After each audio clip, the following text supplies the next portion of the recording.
دائما ابدا ابدا الى يوم الدين. بعد حمدي والصلاة فاعوذ بالله من الشيطان الرجيم. بسم الله الرحمن الرحيم. يا ايها الذين امنوا اتقوا الله قولوا قولا سديدا يصلح لكم أعمالكم ويغفر لكم ذنوبكم من يطع الله ويطع الرسول فقد فاز فوزا عظيما. صدق الله العظيم وصدق رسوله النبي الأمين الكريم من الشاهدين والشاكرين. تمام تعریفیں اس مالک حقیقی وحدہ لا شریک کے لیے سزاوار ہے جو ساری خلقت کا پالنہار ہے، جس کے دست قدرت میں کل جہاں کی بادشاہت ہے، جو چاہتا ہے کر گزرتا ہے، اس کے اختیار کو کوئی روک نہیں سکتا. وہ قدیم ہے، ابد الآباد سے ہے اور ہمیشہ ہمیشہ رہنے والا ہے. میں گواہی دیتا ہوں کہ نہیں ہے کوئی معبود برحق لائق عبادت سوائے اللہ جل مجدہ کے، اور میں یہ بھی گواہی دیتا ہوں کہ محمد عربی صلی اللہ تعالی علیہ وسلم اللہ کے بندے اور خاص رسول ہیں. صلاۃ و سلام نازل ہو ہمارے آقا نامدار حضور تاجدار محمد عربی صلی اللہ تعالی علیہ وآلہ وسلم پر، آپ کی آل پر، آپ کے اصحاب پر. بزرگان دین، برادران اسلام،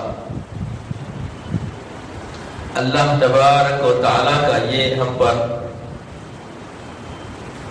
کرم بالائے کرم ہے کہ ہم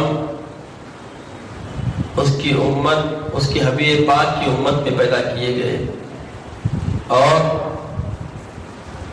ہماری بخشش کا ذریعہ حبیب پاک علیہ الصلوۃ والسلام کی ذات مقدسہ کو بنایا گیا، اور ہماری رشد و ہدایت کے لیے اپنے کلام کو اللہ رب العزت نے ابھی اپنے حبیب پاک صلی اللہ علیہ وسلم کے ذریعے ہمیں عنایت فرمایا، اور اسے ہمارے لیے دنیاوی زندگی گزارنے کے قوانین کا ذریعہ بنایا. عزیزوں اور بزرگوں، اللہ رب العزت تمام امت محمدیہ صلی اللہ علیہ وسلم کو آگاہی بخشتا ہے، فرماتا ہے یا ایھا الذین آمنوا، اے وہ لوگوں جو ایمان لا چکے ہو، یا ایھا الذین آمنوا اتقوا اللہ، اللہ سے ڈرو. قولوا قولا سدیدا، جب بھی بات کرو کھری کھری بات کرو، باتوں میں کوئی پیچ لپیٹ نہ رہے. قولا سدیدا، کھری کھری بات کرو. یصلح لکم اعمالکم، تم اپنے اعمال کی اصلاح کر لیا کرو. وَيَغْفِرْ لَكُمْ ذُنُوبَكُمْ، اور اپنے گناہوں کی بخشش اپنے رب قدیر سے مانگتے رہو. یغفر لکم ذنوبکم من یطع اللہ ویطیع الرسول، جو کوئی اللہ اور اس کے رسول کی فرما روائی کرے گا، اطاعت بجا لائے گا، فقد فاز فوزا عظیما، تحقیق کہ یہی شخص سب سے بڑی کامیابی پانے والا. عزیزوں اور بزرگوں، عصر حاضر مختلف ہی ہے، کسی سے یہ بات چھپی ڈھپی نہیں ہے، سب پر آشکارا ہے کہ اس وقت مسلمانان اسلام کو، عالم اسلام کے حالات تو مختلف ہیں ہی ہیں، مگر خصوص کر ہمارے وطن عزیز ہندوستان میں ہمیں اس وقت کے احوال کو سمجھ کر بوجھ کر اپنے اخوان المسلمین کے تحفظات، ان کی اعانت، ان کا تعاون، ان کی مدد کس طرح کی جائے اور آنے والی اپنی نسلوں کے تحفظات کے لیے کیا اقدام اٹھائے جائے، اور اس وقت کیسے نظریات کے ذریعے، کن چالوں کے ذریعے، کن ہمدردیوں کے ذریعے کیسی چالیں دشمنان اسلام مسلمانوں کے ساتھ کر رہے ہیں، چل رہے ہیں، اس کو سمجھنے اور بوجھنے کی سخت ضرورت ہے۔ عزیزوں اور بزرگوں،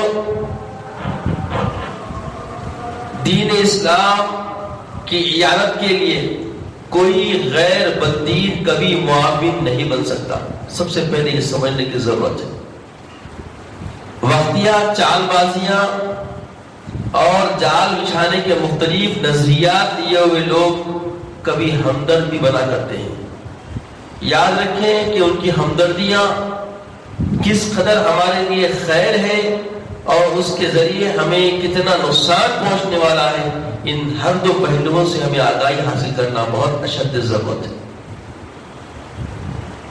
جیسا کہ آج کثرت سے جریدات، اخبارات کے ذریعے یہ بات خاص کر جمعہ کے خطیبوں سے کہی گئی ہے کہ سیاسی جو ابھی حال میں جو پارلیمنٹ میں بل پاس ہوا ہے اس کے متعلق اور NRC کے متعلق اپنی امت محمدیہ صلی اللہ علیہ وسلم کو آگاہی بخشے۔ سارے خطبہ سے گزارشات کی گئی۔ عزیزوں اور بزرگوں، یہ کوئی اعلان کرنے کی خواہش کرے نہ کرے، مگر جمعہ کے ذریعے، جیسا کہ میں شروع سے آپ کے سامنے جمعہ کے اہم بنیادی پہلو ہیں، مگر ان میں سب سے سیکھا اور اہم پہلو جو ہے وہ ضرورت امت مسلمہ کے متعلق گفتگو کی جائے۔ اب ہمارے اقربا مختلف نظریات سے، مختلف اپنی اپنی فکر سے لوگ بات کرتے ہیں کہ جمعہ میں آئے تو جمعہ ایسا ہونا چاہیے کہ لوگ بار بار دوڑ کے آنا چاہیے۔ تو اکثریت کی طبیعت جو بار بار آنے کی خواہش رکھنے والے لوگ ہیں، وہ کیسی طبیعت چاہتے ہیں، یہ بات آپ سمجھ لیں۔ ہتھیلی میں جنت نظر آئے، جیسا کہ ہمارے احمد نقشبندی صاحب زبردست خطیب کو لوگ پسند کرتے ہیں۔ ان کے تقریرات کو اگر آپ پوری تنقیدی ہر زاویے سے دیکھیں گے تو امت کے لیے نفع بخش جو پہلو ملتے ہیں، گاہے گاہے پہلو نکلتے ہیں۔ یہ نظریات خطبہ کے لیے زیب نہیں دیتا۔ خطیب ایک اہمیت والا ہوتا ہے اور اس کا خطبہ، اس کا بیان، یہ جو بیان ہے یہ ایک استثنائی طور پر منفیت ناس کے لیے رکھا گیا ہے، لوگوں کے نفع کے لیے رکھا گیا ہے۔ اصل تو خطبے اولا، خطبے ثانیہ، دو ہی خطبے ہیں، مگر اس کی تقریرات ہماری زبان میں ہم رکھتے ہیں تاکہ جو سنت نبوی صلی اللہ علیہ وسلم ہے، جو اللہ کے رسول کے زمانے سے اس زمانے تک پہنچی ہے، اس میں کوئی تبدیلی یا کوئی رد و بدل نہ، اس کا تحفظ رہے، اس کے لیے ہمارے دکن کے علماء نے تقریر کا طریقہ الگ کر دیا تاکہ اپنی زبان میں خطبے میں ہونے والی باتوں کا مفصل گفتگو، مفصل بیان رکھا جائے۔ یہ تحفظ بھی ہمارے علماء نے بہت ہی گہرائی اور بڑی حکمتوں سے اس کو رکھا ہے۔ بہرکیف جمعہ کا مقصد اور مدعا یہی ہے کہ جو تقاضے ہیں، جو ضرورت ہے، اس پہ گفتگو کی جائے جس میں ینفع الناس کا معاملہ پورا ہو جائے۔ تو عزیز اور بزرگوں، یہ چال بازیاں ایک زمانے سے چلی جا رہی ہے۔ یہ ایسا نہیں ہے کہ اچانک NRC کے ذریعے، ایسے مختلف بلوں کے پاس کرنے کے ذریعے ہم پہ تسلط ہو رہی ہے۔ زمانے قدیم سے اسلام عروج پہ آیا ہے، تب سے دشمنان اسلام سازشیں اسلام پر کرتے آ رہے ہیں۔ اب آپ معاملہ چین کا معاملہ بولتے آپ، یہ نیا نہیں ہے۔ یہ ندوہ میں جو شیطان آ کے جتنے دشمنان اسلام جمع ہوئے تھے دارالندوہ میں، ان کو جو فکر دی تھی، یہی پہلی فکر تھی کہ ایک قبیلے کے لوگ حملہ نہ کریں ذات محمد صلی اللہ علیہ وسلم پر۔ کئی قبیلے کے نوجوان مجتہد مل کے ایک ساتھ یلغار کرے تو کسی قبیلے میں بھی کوئی معاملہ نہیں آئے گا. تو یہ ماؤ لنچنگ کیا ہے؟ ابتدائی اسلام سے تعاقب کرتی ہوئی آ رہی ہے. آپ آج اس کو صورت دیکھنے سمجھ رہے ہیں، یہ غلط فہمی ہے آپ کی. سب سے پہلی ماؤ لنچنگ کا آغاز شیطان نے کروایا اور دارالندوا میں اس کی جو تجویز پیش ہوئی، تجویز پاس ہوئی، اور مولا علی کرم اللہ وجہہ الکریم جو بستر نبوت صلی اللہ علیہ وسلم پر استراحت فرمائے، وہ وہی رات تھی جو ماؤ لنچنگ شروع ہونے والی تھی. اسلام کو اگر ہم اپنی جان عزیز سمجھ کر اس کے سارے احوال تاریخ کو اگر آپ پڑھیں گے تو کوئی بھی کام نیا ہم سے درپیش نہیں. اس سے بڑے بڑے سازش اسلام کے خلاف کی جا چکی اور دندانش نے اس کا جواب بھی دیا جا چکا. آج اگر کوئی ہیبت کھا رہا ہے تو سمجھائیے اس کے ایمان کی کمزوری ہے. ہیبت کھانے کی ضرورت نہیں. مرنا مر مٹنا یہ پہلے سے طے ہے. جیسے پچھلے جمعہ آپ نے سنا الذی خلق الموت والحیات، سورہ ملک میں دونوں کنارے سالہ بتائے گئے.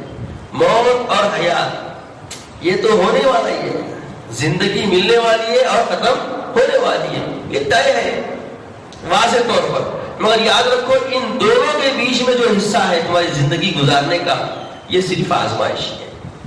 اب آزمائش مختلف ہوتی ہے.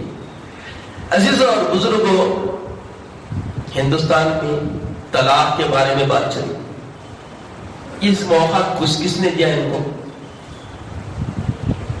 مسلمان بنیادی اہم ضرورت زندگی کے علم سے غیر آشنا ہے.